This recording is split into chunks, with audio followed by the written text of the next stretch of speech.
ایک صاحب نے سوال کیا ہے کہ میں 2006 سے آپ کے مناظرے سن رہا ہوں اور سینکڑوں افراد کو اہل حدیث ہوتے دیکھا ہے، گزشتہ ایک عرصے سے آپ پر بے شمار الزامات لگائے گئے ہیں اور آپ کی مسلکی خدمات کو نظر انداز کیا گیا، ایسا کیوں ہے؟ میں اپنی پاکی میں اور صفائی میں کوئی جملہ اور کوئی بات نہیں کہنا چاہتا، اور جو لوگ میرے بارے میں ایسے الزامات لگاتے ہیں میں ان کی بے احترامی کی بھی کسی کو اجازت نہیں دیتا۔ علماء ہیں، ان کا ادب اور احترام کریں۔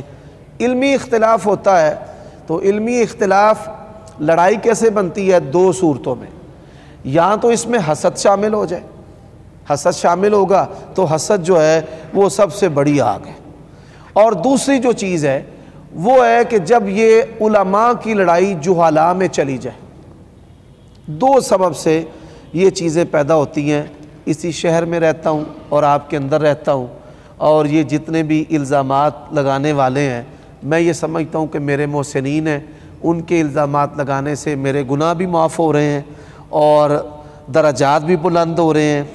تنقید انسان کے اندر بہتری پیدا کرتی ہے، جرأت اور بہادری پیدا کرتی ہے۔ انسان کہتا ہے کہ نہیں، لوگ باتیں کرتے ہیں، کرتے رہیں گے، ہم دین کا کام کرتے ہیں۔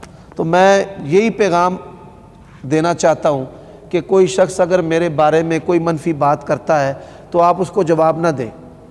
اگر جواب دیں گے تو وہ عظیم مقصد جو آپ کا ہمارا مشترکہ ہے دین کو پھیلانے کا، اس میں آپ رک جائیں گے۔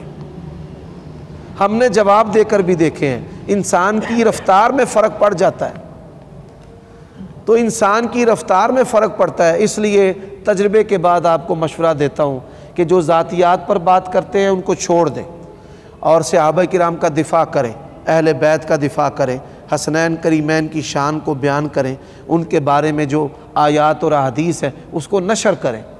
اللہ کے فضل و کرم سے دین کو بیان کرنے سے ہی لوگ جو ہیں وہ خائب و خاسر ہو جائیں گے۔ انسان یہ سمجھے کہ میں نے دین کا کام کرنا اور میری مخالفت نہ ہو، ایسا ہو نہیں سکتا۔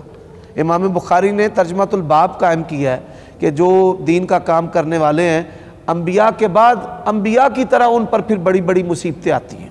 کوئی بات نہیں بھائی، جب میں نہیں پریشان آپ بھی پریشان نہ ہو۔ بے شک علماء انبیاء کے وارث ہیں۔